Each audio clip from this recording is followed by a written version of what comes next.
দেশে করোনায় আরও ৩৫ জনের মৃত্যু, মোট প্রাণহানি ৩,০০০, নতুন শনাক্ত ২,৯৬০ জন।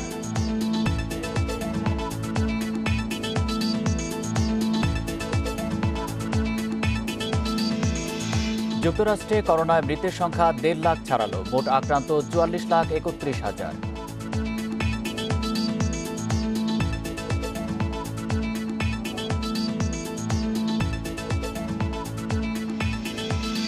যুক্তরাষ্ট্রে মডার্নার করোনা টিকা শেষ ধাপে, নিরাপদ প্রমাণ হলে বাজারে আসবে এবছর।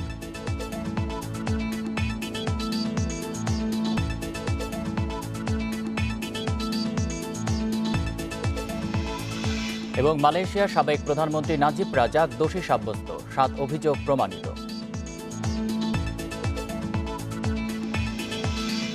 স্বাগত আন্তর্জাতিক খবর নিয়ে আমাদের প্রতিদিনের আয়োজন পূর্ব পশ্চিমে, সাথে আছি আমি আলী আশরাফ। শুনছিলেন শিরোনাম, এবার বিস্তারিত।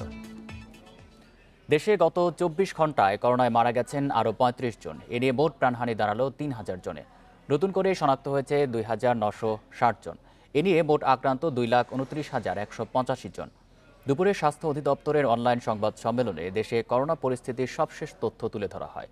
অধিদপ্তরের অতিরিক্ত মহাপরিচালক নাসিমা সুলতানা জানান, গত ২৪ ঘন্টায় মোট ১২,৭১০ জনের নমুনা পরীক্ষা করা হয়েছে। সুস্থ হয়েছেন করোনা আক্রান্ত ১,৭৩১ জন।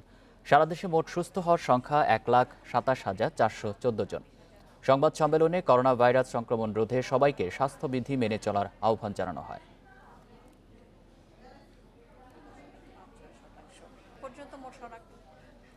বিশ্বে ২৪ ঘন্টায় করোনায় প্রাণ গেছে ৪,০০০। ভাইরাস শনাক্ত হয়েছে ২,১৮,০০০-এর বেশি।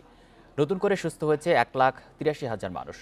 বিশ্বে মোট মৃতের সংখ্যা প্রায় ৬,৫৬,০০০। মোট আক্রান্ত ১,৬৬,০০,০০০-এর বেশি। এদিকে করোনা মহামারীর ভয়াবহতা আরও বাড়ছে বলে সতর্ক করেছে বিশ্ব স্বাস্থ্য সংস্থা। ব্রাজিল যুক্তরাষ্ট্রকে পেছনে ফেলে একদিনে সর্বোচ্চ মৃত্যু হয়েছে ভারতে। গত ২৪ ঘন্টায় করোনায় দেশটিতে প্রাণ গেছে ৬৩৬ জনের। এ নিয়ে মোট মৃতের সংখ্যা দাঁড়ালো প্রায় ৩৩,৫০০। একদিনে ৪৬,৫০০ শনাক্তের সাথে দেশটির মোট শনাক্ত এখন প্রায় ১৫ লাখ। ২৪ ঘন্টায় ভারতের পর সবচেয়ে বেশি মৃত্যু ব্রাজিলে, মারা গেছে ৬২৭ জন। দেশটিতে এ পর্যন্ত মৃত্যু হয়েছে ৮৭,৬০০-র বেশি। নতুন করে সংক্রমিত হয়েছে ২৩,০০০-এর বেশি। সম্ভাব্য ভ্যাকসিনের ট্রায়াল সফল হলে আগামী বছরের জানুয়ারিতে ভ্যাকসিন পাওয়ার আশা প্রকাশ করেছে সাও পাওলো রাজ্যের গভর্নর। লাতিন আমেরিকার দেশগুলোর মধ্যে ব্রাজিলের পর এখন সবচেয়ে বেশি আক্রান্ত দেশের নাম মেক্সিকো। নতুন প্রায় ৫,০০০ শনাক্তের সাথে দেশটিতে মোট সংক্রমণের সংখ্যা এখন ৪ লাখের কাছাকাছি। যুক্তরাষ্ট্রে করোনায় মোট প্রাণহানি ছাড়িয়েছে ১.৫ লাখ, আর একদিনে ৫৭২ জনের মৃত্যু হয়েছে। ভাইরাস শনাক্ত হয়েছে ৬০,০০০-এর বেশি মানুষের দেহে। দেশটিতে মোট আক্রান্তের সংখ্যা ৪৪ লাখ ছাড়িয়েছে। এদিকে দেশটির শীর্ষস্থানীয় সংক্রামক রোগ বিশেষজ্ঞ অ্যান্থনি ফাউচি মনে করেন, করোনার ভ্যাকসিন বের হওয়ার পর পর্যাপ্ত মানুষ তা গ্রহণ করলে মহামারীর অবসান হবে। এদিকে ঘরে বসে কাজ করার সময়সীমা ২০২১ সালের জুলাই পর্যন্ত বৃদ্ধি করেছে যুক্তরাষ্ট্রের বহুজাতিক প্রযুক্তিভিত্তিক প্রতিষ্ঠান গুগল। দ্বিতীয় ধাপের সংক্রমণে প্রায় ৫ মাসের মধ্যে চীনে একদিনে সবচেয়ে বেশি রোগী শনাক্ত হয়েছে। ২৪ ঘন্টায় ৬৮ জনের শরীরে মিলেছে করোনা ভাইরাস। এদের মধ্যে অধিকাংশই স্থানীয়। এদিকে দ্বিতীয় ধাপের সংক্রমণ বৃদ্ধি পাওয়ায় দানাং শহর ও এর বাইরের সকল ফ্লাইট স্থগিত করেছে ভিয়েতনাম। পেরুতে চলমান লকডাউনের কারণে পারিবারিক সহিংসতায় ৯০০-র বেশি নারীর মৃত্যুর আশঙ্কা করছে সরকার। গত ৬ সপ্তাহে বিশ্বের সংক্রমণ দ্বিগুণ হারে বাড়লেও ঐক্যবদ্ধ প্রচেষ্টায় এখনও এই করোনা মহামারী কাটিয়ে ওঠা সম্ভব বলে মনে করে বিশ্ব স্বাস্থ্য সংস্থা। অন্যদিকে ল্যান্সেট মেডিকেল জার্নালের প্রকাশিত এক গবেষণাপত্র অনুযায়ী করোনা মহামারীর কারণে বিশ্বের প্রায় ৭০ লাখ শিশু অপুষ্টিতে ভুগতে পারে। এদিকে ফ্লাইট কার্যক্রম পুনরায় চালু করতে প্রথমবারের মতো যাত্রীদের বিনামূল্যে কোভিড-১৯ বীমা সরবরাহ করছে আমিরাত airlines. Lutfa Fauzia, independent news. স্পেনে আবারও নতুন করে করোনা সংক্রমণ বাড়ছে। গত সপ্তাহের তুলনায় প্রায় দ্বিগুণ হারে বেড়েছে শনাক্তের সংখ্যা। 24 ঘন্টায় দেশটিতে সংক্রমিত হয়েছে 2120 জন। এ বিষয়ে কথা বলতে স্পেনের মাদ্রিদ থেকে যোগ দিচ্ছেন প্রবাসী সাংবাদিক মনিরুজ্জামান টিটো। জনাব মনিরুজ্জামান, আপনাকে স্বাগত জানাচ্ছি। আবারও সংক্রমণ বাড়ার জন্য কি কারণ, কর্তৃপক্ষ কি বলছে, আর বিস্তার রোধে তারা কি ধরনের পদক্ষেপ নিয়েছে? মূলত স্পেনে করোনা পরিস্থিতি যে দ্রুত সংক্রমণ এবং মৃত্যুর হার কমিয়ে আসার কারণ কিন্তু এখানে লকডাউনের যে মেয়াদটা ছিল সেটা শেষ হওয়ার সাথে সাথে কিন্তু সকল প্রকার স্বাস্থ্যবিধি বিঘ্নিত হয়েছে এবং লকডাউন তুলে নেওয়ার কারণে এখানে যে পর্যটকদের আগমন সেটা কিন্তু স্বাভাবিকভাবে করা হয়েছে।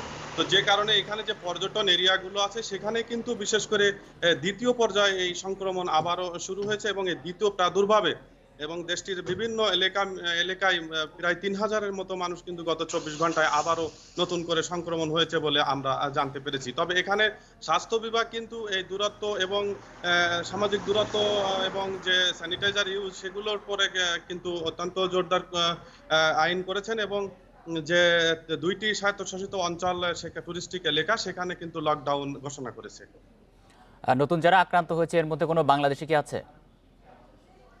নতুন যারা আক্রান্ত হয়েছে তাদের ভিতরে থেকে 30 জন বাংলাদেশি আছে বলে আমাকে নিশ্চিত করেছেন বাংলাদেশ এম্বাসির উপ মিশন প্রধান জনাব হারুন আল রশিদ সাহেব, এবং তিনি জানিয়েছেন বাংলাদেশিরা যাতে এম্বাসির সেবা নিতে দূর থেকে এম্বাসিতে স্পেনের মাদ্রিদের রাজধানীতে না আসে তার জন্য কিন্তু মাদ্রিদের বাইরে 5টি স্পটে এম্বাসির সেবা পৌঁছে দেওয়ার জন্য তারা কিন্তু বদ্ধপরিকর এবং ইতিমধ্যে তারা এখানকার মালাগা, মেনরিকা সহ 5টি স্পটে কিন্তু এই এম্বাসি সেবা পৌঁছে দিতে কার্যক্রম শুরু করেছে তারা। তবে ইতিমধ্যে বার্সেলোনা এখানকার টুরিস্টিক যে শহরটা সেখানে কিন্তু সংক্রমণ সব থেকে বেশি হয়। আপাতত সেখানকার যে বাংলাদেশ মিশনের যে কার্যক্রম আছে সেটা সাময়িকভাবে স্থগিত করেছেন বলে তিনি আমাকে জানিয়েছেন। জনাব মনিরুজ্জামান, আপনাকে ধন্যবাদ জানাচ্ছি। স্পেনের মাদ্রিদ থেকে জানাচ্ছিলেন প্রবাসী সাংবাদিক জনাব মনিরুজ্জামান টিটো। শুরু হয়েছে যুক্তরাষ্ট্রের কোম্পানি মডার্নার করোনা টিকার চূড়ান্ত পরীক্ষা। এই ধাপে 30,000 মানুষকে টিকা দেওয়া হচ্ছে। এটি নিরাপদ হলে পাবে চূড়ান্ত অনুমোদন।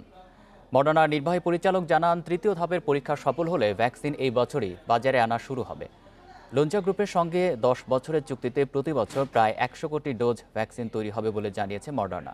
মহামারী করোনা ভাইরাসের টিকা তৈরির দৌড়ে সবচেয়ে এগিয়ে ব্রিটেনের অক্সফোর্ড বিশ্ববিদ্যালয় এবং যুক্তরাষ্ট্রের প্রতিষ্ঠান মডার্না। তাদের তৈরি ভ্যাকসিনের প্রথম পর্যায়ের পরীক্ষা হয় মার্চে। পরীক্ষায় এটি মানব শরীরে অ্যান্টিবডি তৈরি করতে সক্ষম হয়।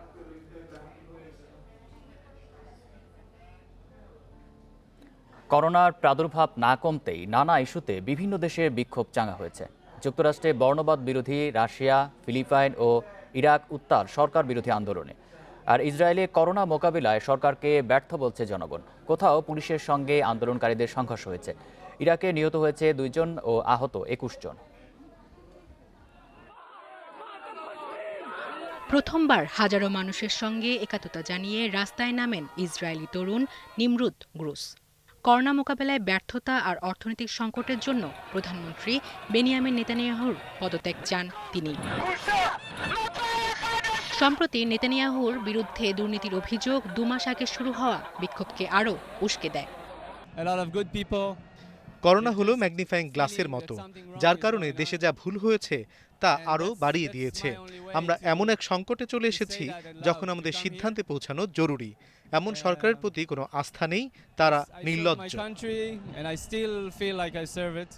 ফিলিপাইনে করোনার কারণে 10 জনের বেশি জড়ো হওয়ার অনুমতি না থাকলেও নতুন সন্ত্রাস বিরোধী আইনসহ নানা ইস্যুতে রাস্তায় নেমেছে কয়েক হাজার মানুষ।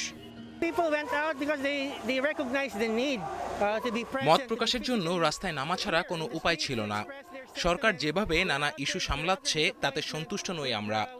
মহামারী ও অর্থনৈতিক সংকটের মধ্যে সন্ত্রাসবাদ, আইন এবং ব্রডকাস্ট নেটওয়ার্ক বন্ধে বেশি মনোযোগী তারা। এতে বাড়ছে বেকারত্ব। সরকার বিরোধী বিক্ষোভ দেখা দিয়েছে ইরাকেও। নিরাপত্তা বাহিনীর সঙ্গে সংঘর্ষে ঘটেছে হতাহতের ঘটনাও। করোনা সংক্রমণের কারণে অক্টোবরে শুরু হওয়া বিক্ষোভ থেমে যায়, ছাড়তে হয় রাজপথও। তবে সংক্রমণ নিয়ন্ত্রণে ব্যর্থ হওয়ায় আবারও চাঙ্গা হয় সরকার বিরোধী আন্দোলন। পুতিনের স্বৈরাচারী মনোভাবের বিরুদ্ধে 3 সপ্তাহ ধরে বিক্ষোভ করছে রাশিয়ার খাবারোভস্ক নগরের বাসিন্দারা। বর্ণবাদ বিরোধী বিক্ষোভে উত্তপ্ত করোনা সংক্রমণের শীর্ষে থাকা যুক্তরাষ্ট্র অরেগন অঙ্গরাজ্যের পোর্টল্যান্ডে বিক্ষোভকারীদের ছত্রভঙ্গ করতে টিয়ার গ্যাস ছোড়ে পুলিশ। সায়রা খান, ইন্ডিপেন্ডেন্ট নিউজ। মালয়েশিয়ার রাষ্ট্রীয় বিনিয়োগ তহবিলের অর্থ কেলেঙ্কারির মামলায় দোষী সাব্যস্ত হয়েছেন দেশটির সাবেক প্রধানমন্ত্রী নাজিব রাজাক। অর্থ আত্মসাৎ ও দুর্নীতির দায়ে তাকে দোষী সাব্যস্ত করে মালয়েশিয়ার আদালত। এ মামলায় নাজিব রাজাকের বিরুদ্ধে বিশ্বাসভঙ্গ, অর্থ পাচার, ক্ষমতার অপব্যবহার সহ 7 ধরনের অভিযোগ আনা হয়। এই সবগুলো অভিযোগেই সাবেক এই প্রধানমন্ত্রীকে দোষী সাব্যস্ত করা হয়েছে। রায় ঘোষণা করে কুয়ালালামপুর হাইকোর্টের বিচারক নাজিম মোহাম্মদ গাজ্জালি বলেন, এই মামলার সব তথ্য প্রমাণ বিচার করে দেখা গেছে প্রসিকিউশন তাদের অভিযোগ প্রমাণ করতে সক্ষম হয়েছে। এবার হংকংয়ের সঙ্গে বন্দি প্রত্যর্পণ চুক্তি বাতিল করল নিউজিল্যান্ড। চীনের বিতর্কিত জাতীয় নিরাপত্তা আইনের জবাবে এই পদক্ষেপ নিয়েছে দেশটি। এ বিষয়ে নিউজিল্যান্ডের পররাষ্ট্রমন্ত্রী উইনস্টন পিটার্স বলেন, এক দেশ দুই ব্যবস্থা নীতিকে অপমান করেছে চীন। আন্তর্জাতিক সম্প্রদায়ের কাছে করা প্রতিজ্ঞা থেকে চীন সরে এসেছে বলেও মন্তব্য করেন তিনি। নিউজিল্যান্ডের প্রধানমন্ত্রী জ্যাসিন্ডা আর্ডার্ন জানান, নিউজিল্যান্ডের আদর্শের সঙ্গে চীনের জাতীয় নিরাপত্তা আইনটি সামঞ্জস্যপূর্ণ নয়। এদিকে হংকং ভ্রমণে নিউজিল্যান্ডের নাগরিকদের জন্য সতর্কতা জারি করা হয়েছে। এর আগে অস্ট্রেলিয়া ও যুক্তরাজ্য হংকংয়ের সঙ্গে বন্দি প্রত্যর্পণ চুক্তি বাতিল করে।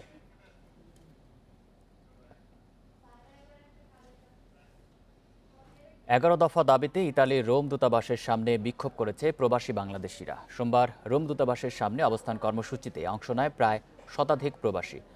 গত 4 দশকে ইতালিতে বাংলাদেশ দূতাবাসের সামনে এটাই প্রথম কোনো আনুষ্ঠানিক প্রতিবাদ কর্মসূচি। দালাল নির্মূল ও দূতাবাস দুর্নীতি মুক্তকরণ কমিটির উদ্যোগে এই কর্মসূচি অনুষ্ঠিত হয়।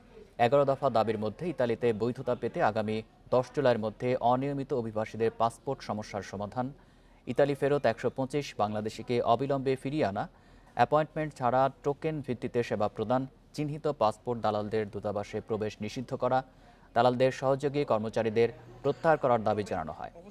কর্মসূচিতে বক্তারা আরও বলেন, রাষ্ট্রদূতসহ দূতাবাসের কিছু অসাধু কর্মকর্তা দুর্নীতির সাথে সম্পৃক্ত। তাই বিক্ষোভে বক্তারা অবিলম্বে রাষ্ট্রদূতের প্রত্যাহার দাবি করেন। কর্মসূচির শেষ পর্যায়ে কর্মসূচি বিক্ষোভ সমাবেশের রূপ নেয়। এটিকে সুনির্দিষ্ট অভিযোগ না দিলে ব্যবস্থা নেওয়ার সুযোগ নেই বলে জানিয়েছে রাষ্ট্রদূত আব্দুস সোবহান শিকদার।